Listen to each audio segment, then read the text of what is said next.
Reverend Valerie Love at your service, divine midwife of soul destiny, Christian witch, and the author of 11 books on practical spirituality. How you loving? How you loving, boo? I got the little face Joes working today. What y'all think? Little face Jules working today? Yeah.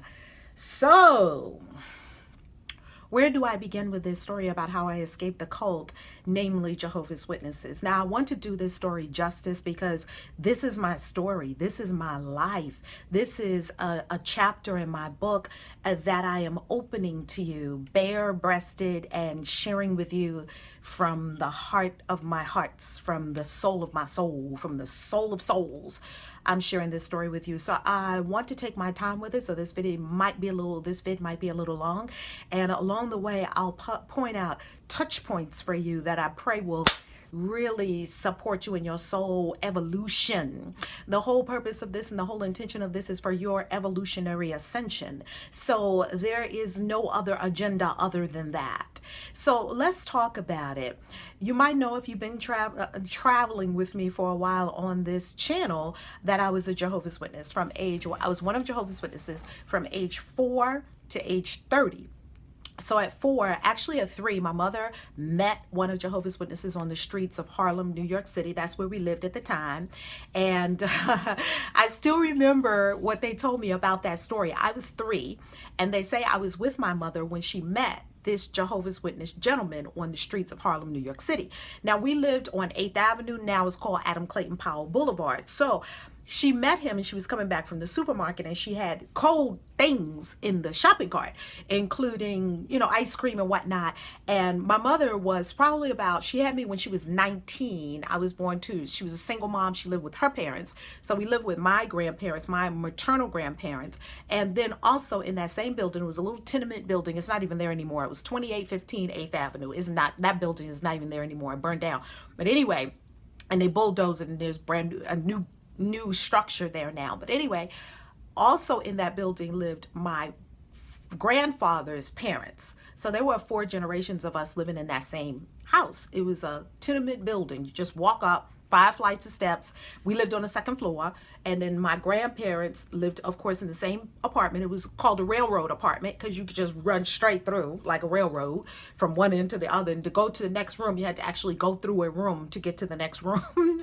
I don't know whose architectural design that was. It was interesting. Anywho, so we lived in this tenement building and in the hood in Harlem and had all the experiences that you would have in Harlem. And to give you a backdrop about what was going on about this time, if you're young and you're watching this, we didn't have any internet, we didn't have any Facebook, no social media, no YouTube, no mobile phones, no color TV. When I was born, we didn't have color TV. So this is what they say they did in the hood. They said that they had this plastic film that they would put over the television screen and it had different colors on it, and somehow that was like the hood ghetto watching color TV. I was like, Mom, are you trying to, they kept telling me the story about this when I was older, and they told me that they had one of these things that they used to put over the black and white TV to try to make it color. I'm like, did anybody say this is not really a color TV? Let's go buy a color TV. We couldn't afford a color TV. Okay, I get it. So that's the backdrop here.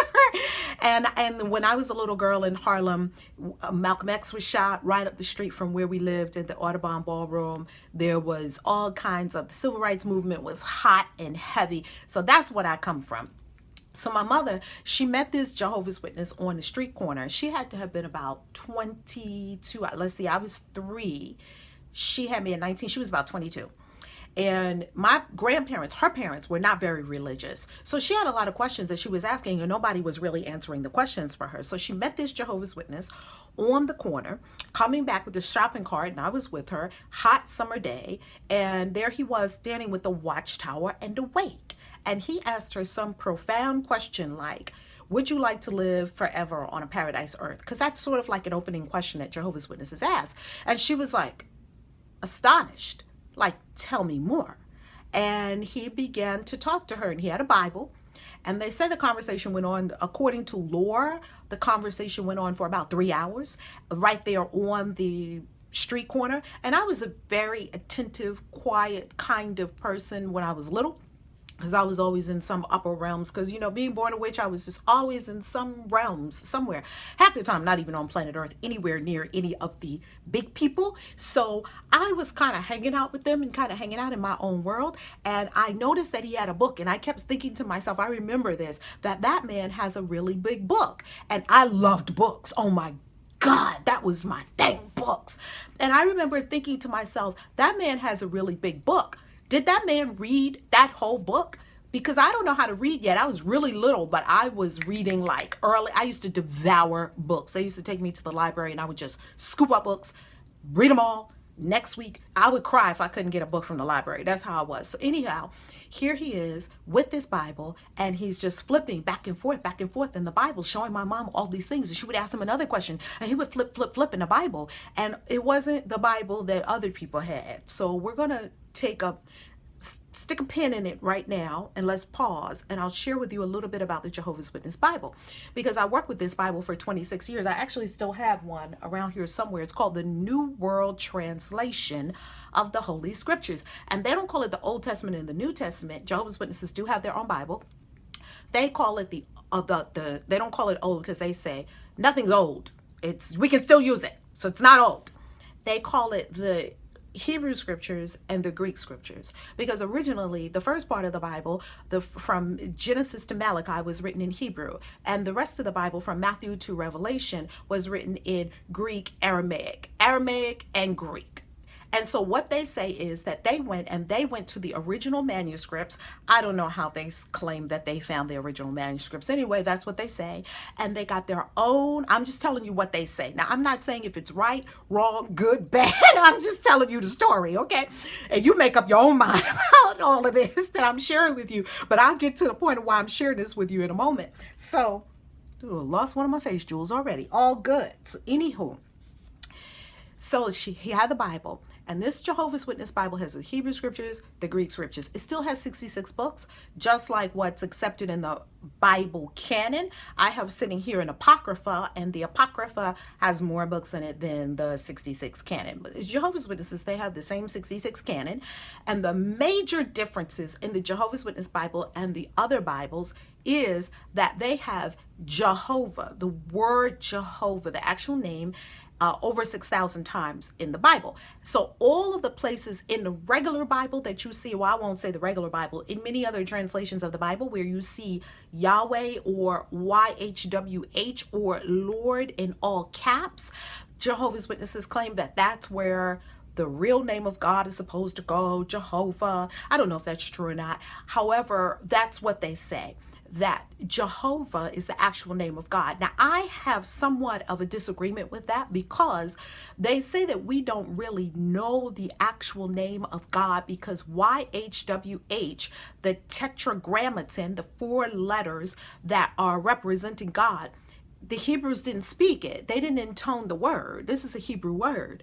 They did not even speak it because they felt it too holy to even be in the mouths of mere mortals. So they never spoke the name. Plus, the name doesn't have any vowels. So we don't know what the pronunciation is.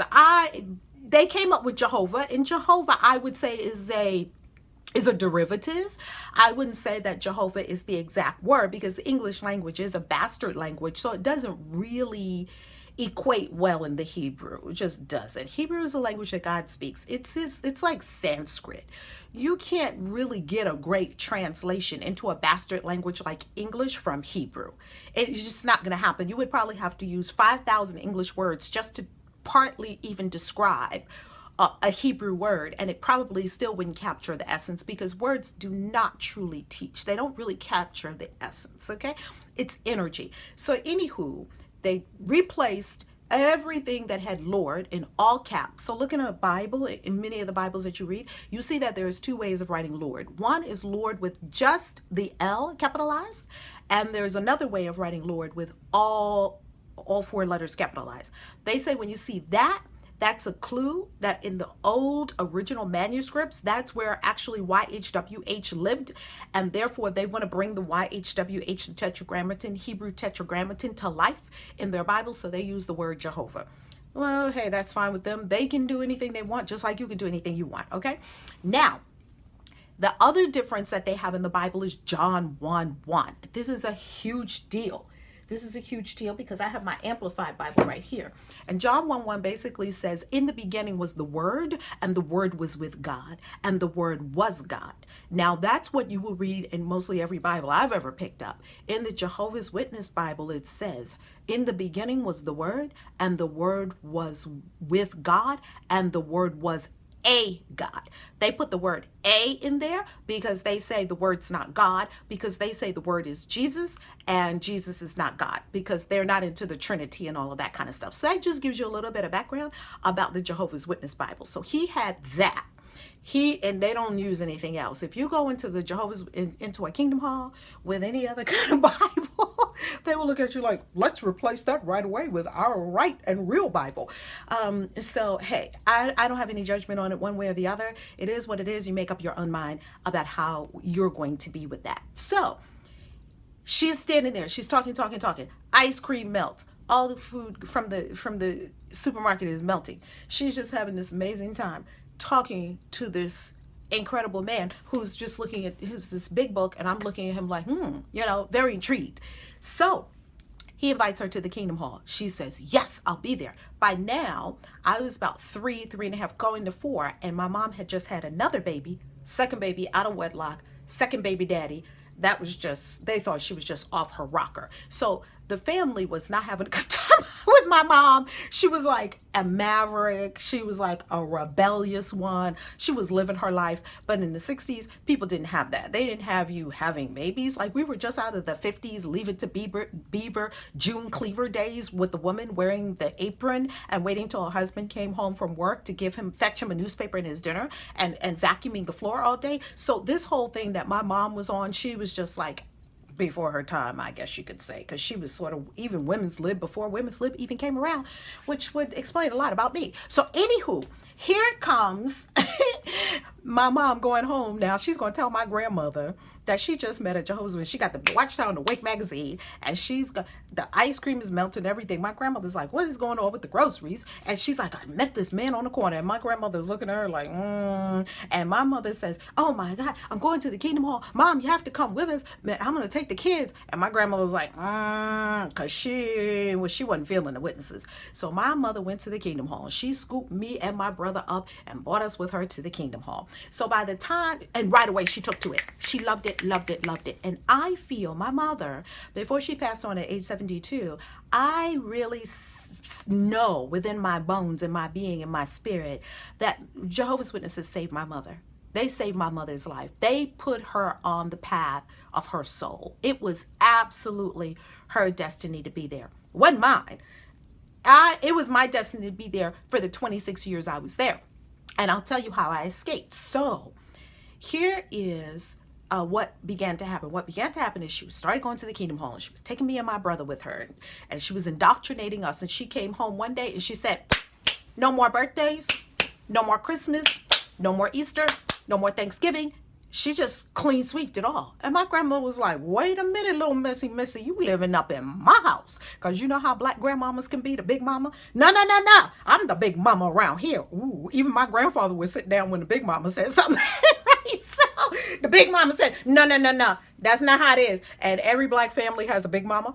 Even if she ain't big, we still call her big mama, because in our family, my daughter's grandmother, she's the big mama, and she's a tiny little lady. But let me tell you something. When she says something, everybody be, So there you go.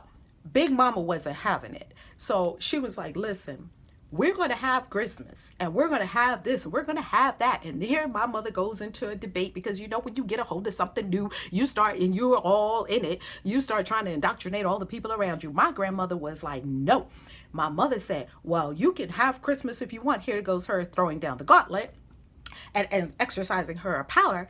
You can have Christmas if you want. My children will not be accepting any Christmas gifts. And she stuck to that for 50 years. And we will not be accepting anything for Thanksgiving. We will not be here for Thanksgiving dinner. We will not be having a Thanksgiving turkey, blah, blah, blah, blah, blah. My grandmother was just fit to be tied, child. She wasn't taking no tea for the fever. She wasn't having it. and mama. So they were just like this, right? Which becomes very fascinating because over the years, that is exactly what happened with my mother and I when I went on my own spiritual journey. See, my mother went on her own spiritual journey and it came to loggerheads with my grandmother. The same generational pattern replayed because when I went on my own spiritual journey and broke from what she was talking about, the same thing happened. We came to a disagreement and we actually didn't speak for many years until, because I was disfellowshipped from the Jehovah's Witnesses. So for many years, we didn't even talk at all until we made our peace and we came together and we harmonized. And before she passed on, I was there at her deathbed and we had just this incredible, incredible love experience, because on your deathbed, when you are about to transition, nothing matters to a soul other than harmonizing what is here on earth. Religion goes out the window, money goes out the window, houses, arguments, all of that stuff goes out the window because we are faced with our own mortality and we see the utter futility of arguing over things that really do not have eternal import. And religion doesn't have eternal import. I only know that now after having walked this spiritual path of my own making and my own soul's calling. See, I had to go on the journey of the soul, the hero's journey, and everyone's got to take the hero's journey. Go and step out on your hero's journey. And when you step out on your hero's journey, the very first step of the 8 steps of the hero's journey is the phases is that you leave, you hear the calling, and then next you leave the tribe. You have to leave so that you can come back.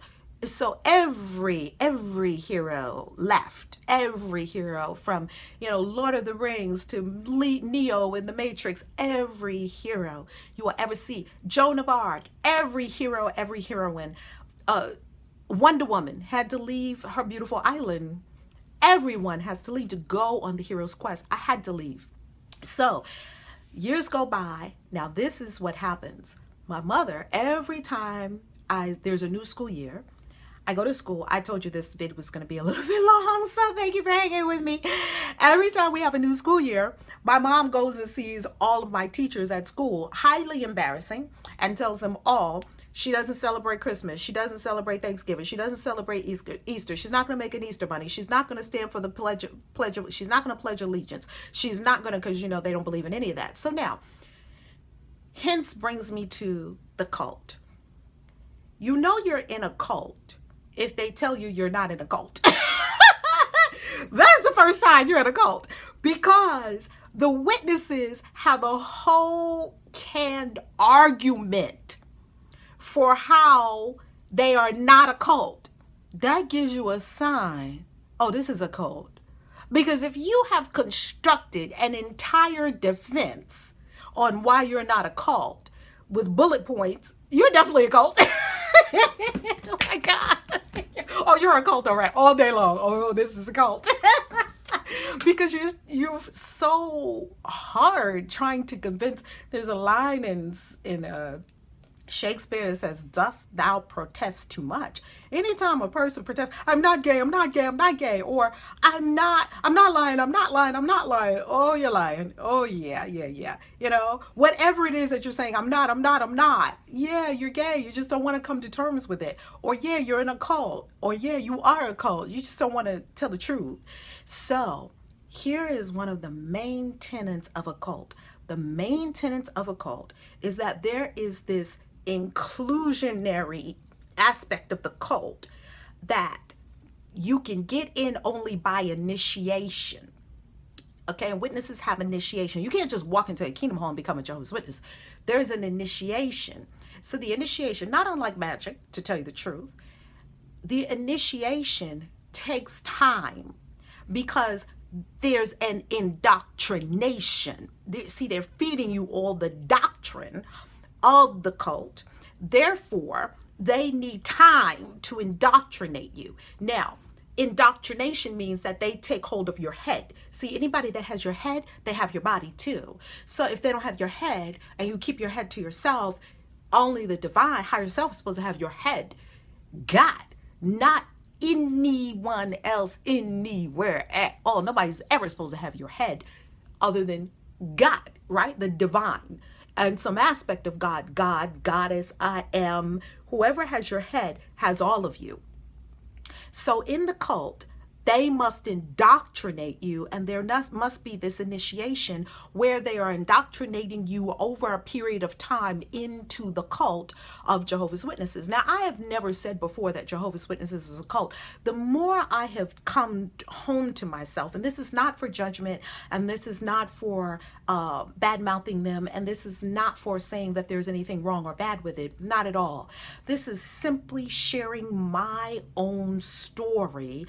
Do with it as you will, and a portion of my spiritual journey with the intention of inspiring you to step out and to own your own self, life, and all that it entails, and to listen and be guided by one thing only, one thing and one thing only, and that is the inner wisdom, and not to be guided by anything else. We can take wisdom and counsel from other people around us. We can listen.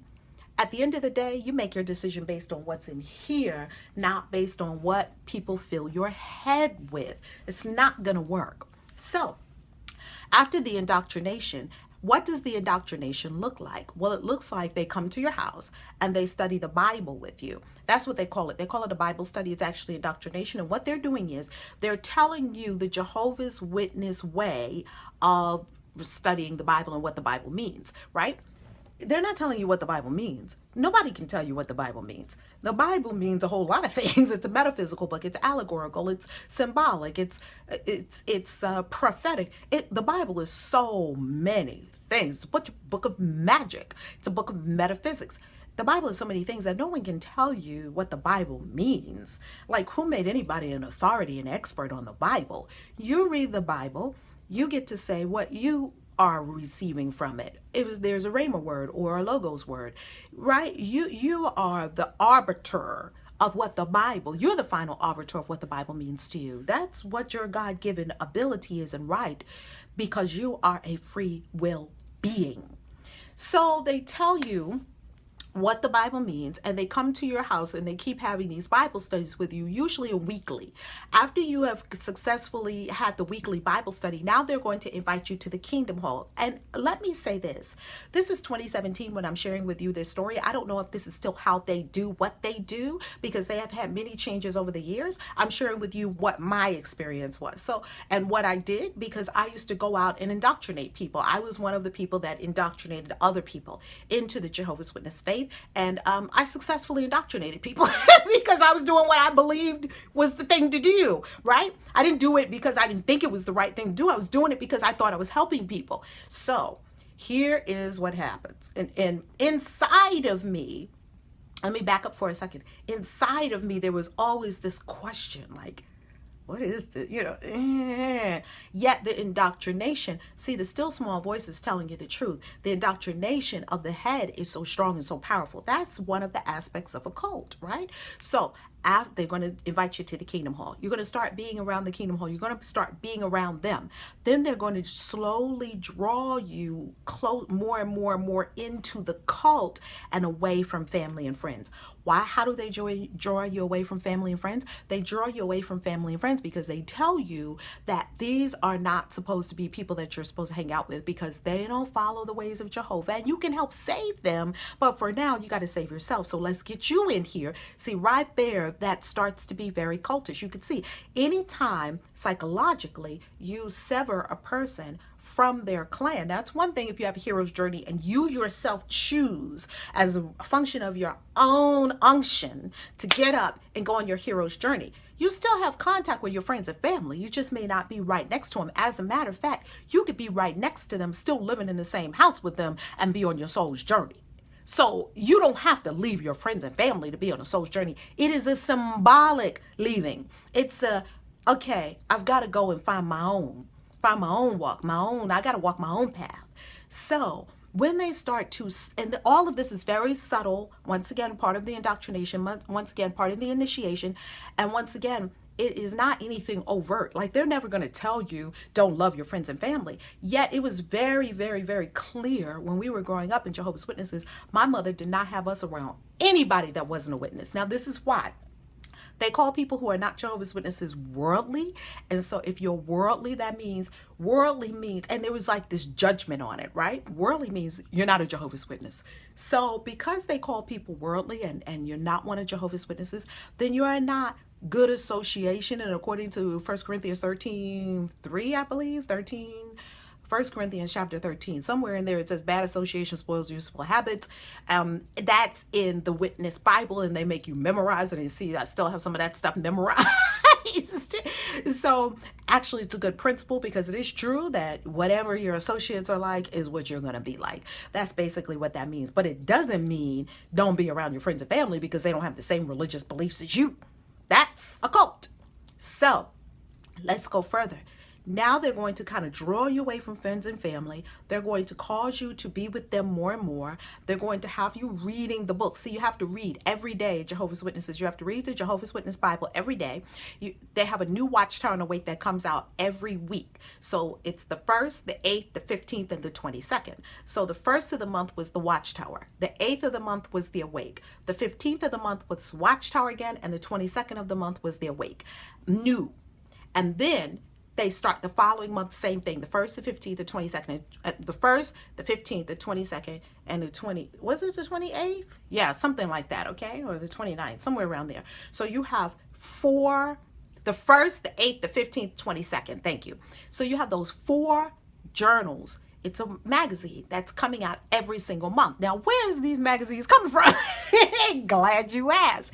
Well, Jehovah's Witnesses, you'd be astonished to find out, it's really a great big publishing company. They are a huge publishing company, and they publish all their own magazines, and they don't have any outside. They make all their own stuff in-house.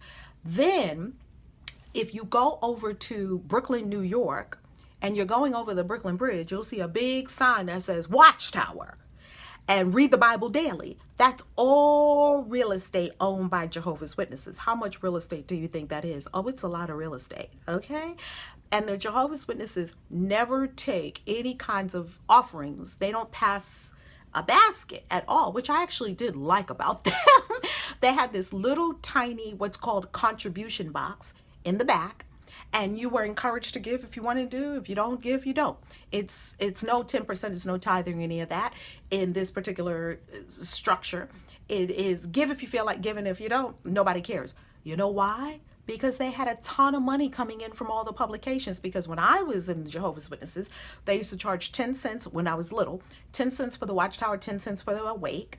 Then it went to 15 cents, then it went to a quarter, then it went to like 30 cents, then it went to 50 cents, then it went up, then it went to free. Just give a donation for it. Now, what funds the Jehovah's Witnesses? I believe, see, the Jehovah's Witnesses have a lot of older men at their helm. And here's another telltale sign of a cult. A cult is started by a person. So you always have a figurehead or someone who started the whole movement. And this particular cult was started by Charles Taze Russell, and you can read the whole story of how Charles Taze Russell in the early 1900s founded Jehovah's Witnesses. And they'll tell you that he wasn't our founder. He just received the information from God. God is really our founder, and so forth and so on. Yet if you look it up and you see the history of it, you'll see that he was the one that started it. He started writing the Watchtower and Awake.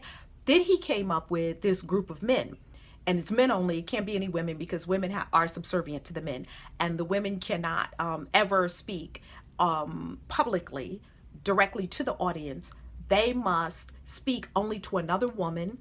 They can never teach publicly. And if they ever do say anything publicly instead of a man, they have to put a covering on their head. Now, that's not unusual, because you have a lot of organizations around the world that require women to cover their heads. So that's the same thing with the witnesses. Now, the next kind of idea I want to give you is what my life was like for the 26 years that I was a Jehovah's Witness. So 5 times a week, we go to the Kingdom Hall. So 5 meetings a week. So Sunday, we go to the Kingdom Hall either at like 9 a.m. to like 11 for a 2-hour meeting. The 9 a.m. part is a public discourse. And you usually get to the Kingdom Hall probably 9:30. Let's say 9:30 to 11:30. You get to the Kingdom Hall a few minutes early, like maybe 9:15, so you get fellowship. They want you to be fellowshipping because they want you indoctrinated into the cult. Then after, from 9:30 to about for 45 minutes, there was this public discourse. So there is a man, never a woman, it's not allowed, a man who is going to, at the Kingdom Hall, with a couple of hundred people in a congregation. He's going to tell you all about whatever topic he's talking about, okay? It could be whatever the topic is for the public discourse. Next, there's going to be a break. And this little break is for you to like go to the bathroom, whatever, sing a song. And they start with a prayer and a song, okay? So they're going to sing a song, they're going to say a prayer. The women can never pray, only the men. So in other words, the women are in the congregation while they're praying. Everyone has their heads bowed, but the women can never pray from on stage. Only the man can pray for everyone. So here we're going to have the little break in the middle, and you're going to have the Watchtower Study. And the Watchtower Study is, once again, that magazine that comes out on the 1st and the 15th of the month, the Watchtower. Well, we're going to take out of that the lesson for the week. So in each Watchtower, they have the lessons that you have to study for the first 2 weeks of the month. That's in the first Watchtower. And then the next 2 weeks of the month, that's in the next Watchtower. And it's dated. So it's all going to be, excuse me.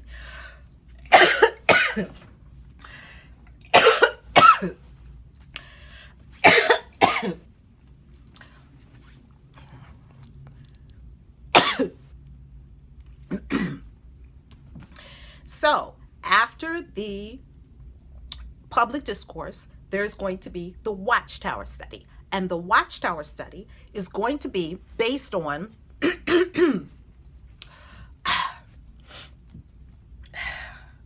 so after the public talk, there's going to be the Watchtower Study. And the Watchtower Study is in the magazine that came out on the Watchtower that came out on the 1st and the 15th of the month. So in the 1st of the month, when the Watchtower comes out, there's 2 studies in there, 2 weeks of study in there, the lessons for Sunday. And you have to study it like during the week, like Saturday or before you get there. You study it so that when you get there, you know what they're talking about, and you can raise your hand and you can comment. Women can raise their hand and comment, so can children. Anyone can raise their hand and give some edifying comment to the whole conversation that they're having in the Watchtower Study, more indoctrination. Next, so that was my life on Sunday. After the Kingdom Hall, then we go in field service.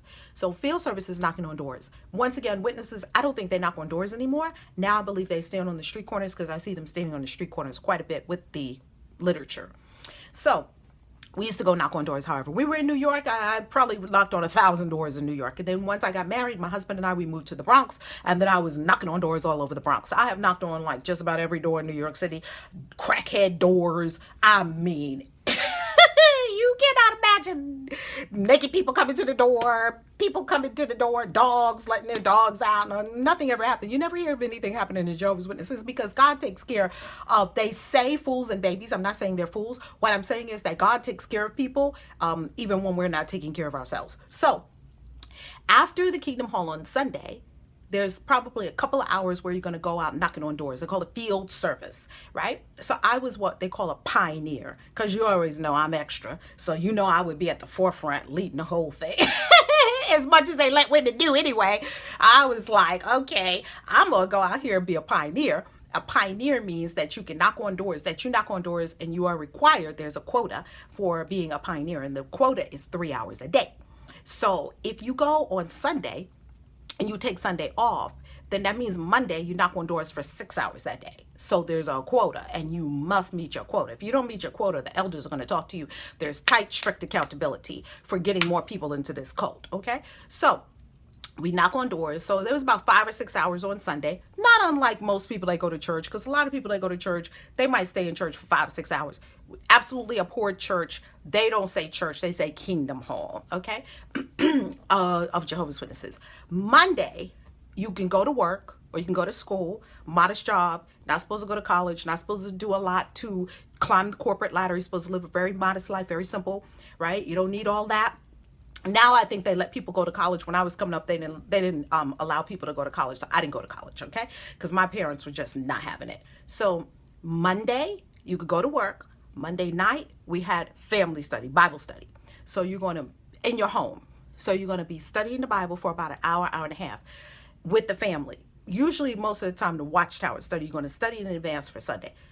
Then Tuesday, we went to work, school, whatever. Tuesday night, you have to go to now the book study. The book study is at someone's home, and you're going to study another book, excuse me, that they have of Jehovah's Witnesses, more indoctrination. Then Wednesday, you're going to go to work and you're going to come home, and you could go out in evening field service because they do have that. And if you don't work, you're expected to go out in field service sometime during the week. Like if you just don't work and you home, they're going to expect to see you at least 1 or 2 times a week. You don't have to, but it's kind of unspoken pressure. Like, what are you doing? If you're home, they're going to give you this encouragement. Sister Evans, that's who I used to be, Sister Evans. You could be a pioneer. I was like, I sure could. Okay, sign me up. Anywho, so Wednesday, you're going to have more home Bible study, okay? You definitely have to read your Bible every single day. Thursday night, you go back to the Kingdom Hall for 2 more hours. So it's really like an all evening thing, because you got to leave like around 6 or 6:30 from your house. It starts at 7. You want to get there around 6:30, 6:45, excuse me, 7 o'clock. They're going to have what's called the Theocratic Ministry School. This is once again when I was there. The Theocratic Ministry School is people giving speeches to practice for knocking on doors. Then after that, they had the service meeting, because they want you to be an excellent communicator. And I got a lot of that from them. It's wonderful. I got a lot of benefits from being in Jehovah's Witnesses. My soul definitely was supposed to be there. It was no mistakes, right? It's just that I didn't take the cues from my soul to leave when I was supposed to leave. So that's hence how I'll tell you how I made my exit. So then after the Theocratic Ministry School, service meeting.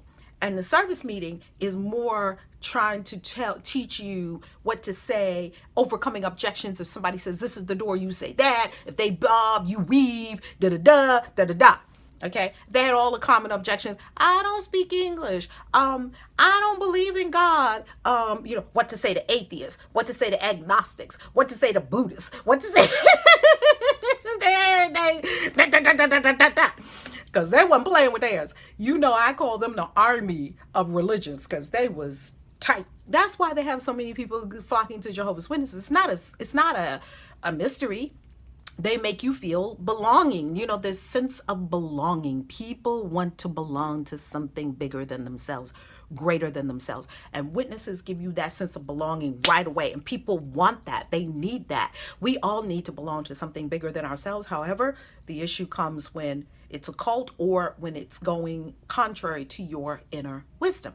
Next, so Thursday night was another meeting. So you get out of there, like it's done like around 9:30. You got a fellowship with brothers and sisters. If your father is an elder, like my father was an elder, then he's going to be in an elders meeting, and you probably won't leave until like 11 o'clock that night. Yeah, they're going to keep you busy, because they don't want you doing anything out there sexing and having and sinning and all that kind of stuff. Y'all going too buck wild. We got to keep you locked down. So now next Friday, after you go to work, you got a Friday, you can relax on Friday evening. You can go see a movie. Now, or you can go bowling. Bowling is acceptable activity for Jehovah's Witnesses, because you cannot do anything that is anyway not a group activity. No one-on-one going anywhere. That's not allowed. So you go the whole group, right? So you can go bowling. That is an approved stamp of approval activity. You could go to the movies, only G and PG, absolutely no R. And if the PG, you couldn't even go to a PG movie if it was paranormal or anything like that. They don't deal with any of that. They give you all the subject matters. You cannot see this. You cannot see this. You're not. Okay. Saturday morning, everyone's knocking on doors, field service. So Saturday morning, wake up early. You're going to get dressed. You're going to get breakfast in, because you got a good day of field service. So now you're going to go and be there at 9:30 at the meeting place. Different places where they meet. Sometimes at the same house where you have the book study. Sometimes at the Kingdom Hall. Go to the meeting places already predetermined where your meeting place is. That's your station where you're going to go, and you're going to report for duty. With your watchtower awake, and you're going to be ready to go and knock on doors. Would you like to live in a paradise, or, blah, blah, blah, whatever it is that you're saying. So that was Saturday morning. And so at least till noon, you're expected to do that. At least till noon, at least 2 hours, because 10 to 12, because we meet at 9:30. They're going to say some words to rev you up for the indoctrinate you some more for knocking on the doors, because you need to be indoctrinated to be knocking on all these 50 billion doors in the middle of Harlem, right? So they need to say some good words to you. And they will. They'll say some good words to you. So you're gonna get yourself ready and pumped up to knock on all these crazy people's doors. And then after that, 12 noon, you're allowed to leave. But if you're a pioneer like I was, then you take a lunch break, you go with the pioneers in lunch, and then the afternoon, we're going to be out for another 2 to 3 hours, perhaps, sometimes 4 hours. Sometimes they say, I put in 7 hours on Saturday. I put in 8 hours on Saturday. And that's like a badge of honor. Like, freaking crazy. I wouldn't be doing that now. But anywho, let me not be judgmental. Let me be loving and kind. I'm just sharing my story. So after you finish doing the hold the field service, you can relax. Maybe you can go to a gathering. They can't have parties. They don't do parties. We used to sneak and do parties, but that wasn't acceptable. So they could have a gathering. So that means a gathering means a group of people come over to your home. You sit down, you have a nice wholesome meal. You play Bible games, more indoctrination. Then on Sunday morning, you start the whole cycle all over again. And I did that for 26 years of my existence. I was on that pattern for 26 years. From age 4, when my mom scooped me up, they put a Bible in my hand when I was 3. I wasn't even 4 yet. I was 4 when my mom got really baptized and we were in. From 4 to 30, 26 years. I was 3 and a half something when she met the man. So before she could even become a witness, we all got Bibles, and they put a Bible in my hands at 3 years old. Like, okay, this is your Bible. And it came with the instructions. Never put your Bible on the floor. Listen, do not put your Bible on the floor. Do not write in the Bible. It was like, behold the book. It was like, where's the Bible? Oh, the Bible. Do not put the book on the floor. Do not put the book on the floor. Do not write in the book. Do not write in the book. Do not turn the pages down. Do not dog-ear the pages. Do not read this every day. Read this every day. Read the whole thing every year. Read the whole thing every year. I got it. I was 3. What was I going to do? Say no?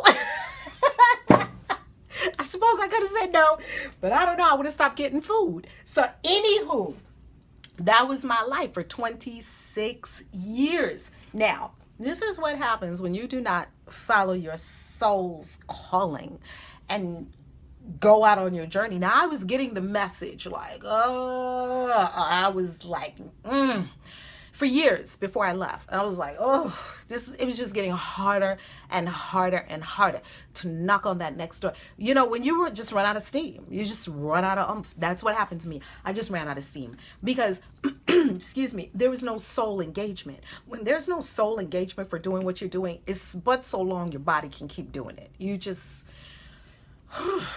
I just couldn't do it.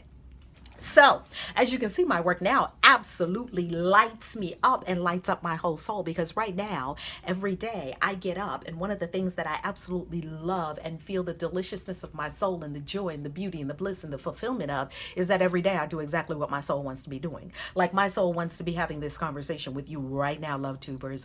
Right now, this is exactly what my soul wants to be doing. So every day I get to do that. I get to do exactly what my soul wants to be doing. And there is nothing more fulfilling than that on planet Earth. Well, there are some things that come close, but I digress. Anywho, I just had a thought go across my consciousness. So anywho, there are a lot of lovely, blissful things you can engage in on planet Earth. And I would say that the deepest fulfillment, the most lasting fulfillment, is the fulfillment of your own soul right here, coming home to your own soul. So how did I escape the cult? How did I escape all that knocking on doors and watchtowers and awakes and books and going to meetings and all of that? How did I get out? Well, here's how I got out.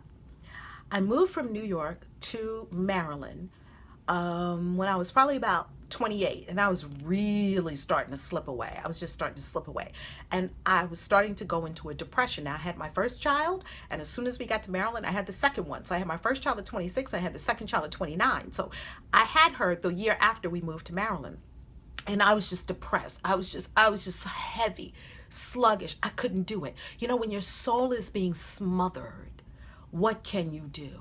You can't move. Your soul is being smothered. That's what was happening. My soul couldn't breathe. It was like I was underwater.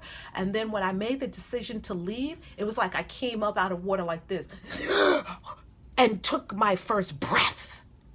So I was deep in this depression, and the depression was getting worse and worse. The house was looking crazy, and that's very unlike me, because I'm somewhat OCD. My kids say that I'm OCD, but don't tell my kids I don't believe I'm OCD. But that's what they say. Anywho, I like things to be clean and neat and tidy. I love that. It makes me feel inspired. So the house was looking a wreck. The baby, she was my daughter, who's now 26. The baby, the only reason the baby survived was because I was nursing the baby. Because I didn't even have the wherewithal to get up and make a bite. That's how I was out. I was out. Looking like, who shot John? My husband would come home and I'll just be looking like, what? Same pajamas. Didn't take a bath. Probably smelling like 7-day-old greens. I mean... I had no oomph to get up and do any of it anymore. And one day, because I was just trudging through, I looked around at my life one day.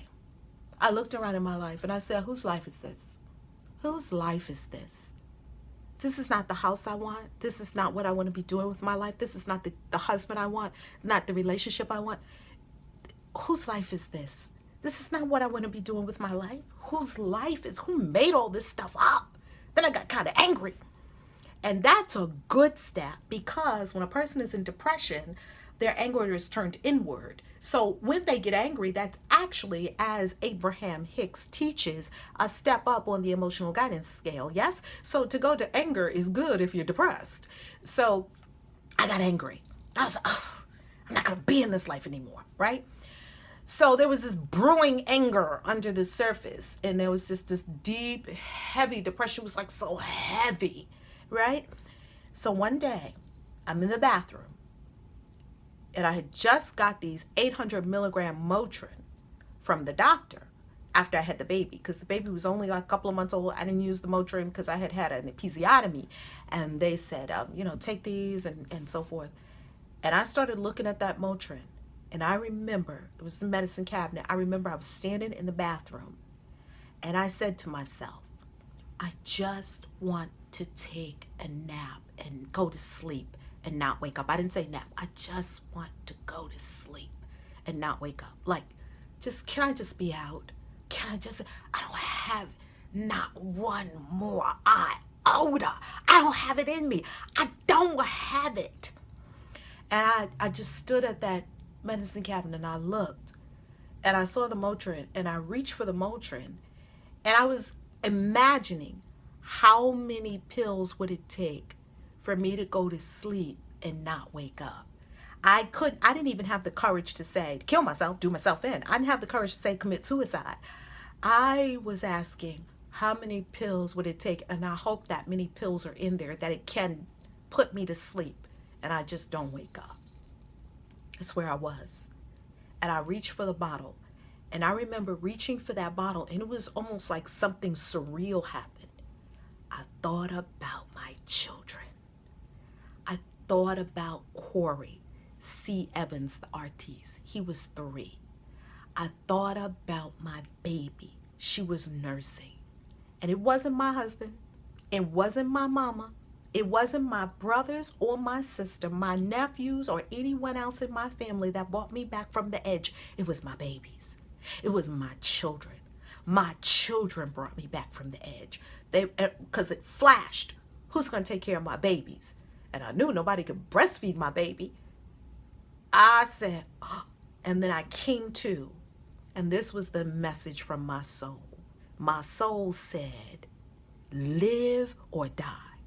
And it said it live, like really live. Not like doing this thing you've been doing, Valerie, going along to get along, pleasing people, appeasing people, doing what you're told for 26 years, for over 2.5 decades of your life, just trying to trudge through, being confused, not knowing which way to go. There was nothing wrong with that because we never make anything wrong about our journey. Our journey is delicious and beautiful and wonderful. But I had already been getting, and I had been getting the impress in my spirit. Move along, move along, move along. But my head was so taken over by the cult that I didn't even know where to go, what to do, how do you even extricate yourself when you feel like you got octopus tentacles all around you? How do you even begin to extricate yourself when the witnesses have literally penetrated every area of your life, including your sex life, from money to children to parenting to my parents to my children to all our friends to everyone, my husband's parents? You couldn't be with anybody that wasn't a witness. Literally every aspect of my life was permeated by being one of Jehovah's Witnesses. So how do you extricate yourself from that? Well, I did. And when my soul said to me, live or die, like live, like really live, or be out, like it's okay. And the way my soul put it to me, it wasn't even like judgment on what I chose. Like you could choose either one. You could, in this incarnation, come back again. It was not an impress to do it. It only made one stipulation, that if I was to stay, that I was going to live, that I was going to live destiny, that I was going to live my purpose, that I was going to speak and stand and be who I am created to be. Wasn't going to be allowed. My soul wasn't having it. It wasn't going to allow me to lay around and do what other people wanted me to do. It wasn't going to allow me to lay in a depression bed anymore. It wasn't going to allow me to just kind of be all over the place and I haven't figured out or confused or whatever I was swirling around in. It wasn't going to have that anymore. If you're going to be in this life, live it. Be all the way in it. Engage all the way in this life. I was like, okay, soul, you stood up. Here I am. I'm at your beck and call. And I surrender myself to the soul, to the soul's calling. And I wiped everything from my consciousness, everything I could from my consciousness. And I said, you know what? I don't know if anything that the witnesses taught me is true, but I know one thing, like I know my name. And even my name changed because Spirit gave me a new name. I know this one thing: God is love. I couldn't know for sure if anything else was true. That's just where I was. I couldn't know for sure if anything else that I had learned, Jesus is God, Lord and Savior, Armageddon's coming, the devil, I had all this stuff swirling around in my head. And it was so much swirling around in my head. And it was so heavy. And it was so much. And it was so prominent in my consciousness that I had to wipe. I had to just keep doing a dump. I just dumped. Something was just telling me, just dump all of it. And I just kept dumping. I just kept dumping and dropping stuff. And when something would come up, I would just drop it and dump it and stay with my God is love. I say, God, I don't know what it is. I don't know where I'm going. I don't know who I am. I don't know anything. I only know one thing: God is love. And I can live my life on that. I can stake my life on that. And that was enough. That was all I needed, those 3 little words: God is love. And it got me out of the depression bed because the voice said, after I drew back from the Motrin and I said, okay, I'm going to live, And one day I was just lying in that bed and the voice said, get up. And I just sat up and it said, get dressed. Okay, here I go. That was an undertaking, just getting dressed. Go outside. I went outside. It said, breathe. It felt like that was the first time I had taken a real breath in my life. That it said, look up. And I looked up and like the blue expanse of the sky was like I'd never seen the sky before. And then it said, walk. And I started to walk. I just put one foot in front of the other. See, God knew that God couldn't give me more of a command than one word at a time. That's just where I was. If they had strung a whole sentence together, if heaven had strung a whole sentence together and told me to do it, I probably would have been overwhelmed and laid right back down in the bed. So that's how I escaped the cold. My soul took me out. My soul took me out of it. And if you're in any situation where you're not living your soul's absolute destiny and calling on planet Earth, I invite you into the deliciousness of your own soul. I invite you into the grandeur and the beauty of your destiny. I invite you into the greatest fulfillment you will ever experience anywhere ever. And the fulfillment is eternal and lasting, because even after this flesh falls away, the splendor of spirit remains as your soul. God bless you. I love you. Reverend Valerie Love at your service. Visit me online at valerielove.com. By all means, join the tribe and join the love movement. I absolutely love you. God is in love with you. Peace. Mwah.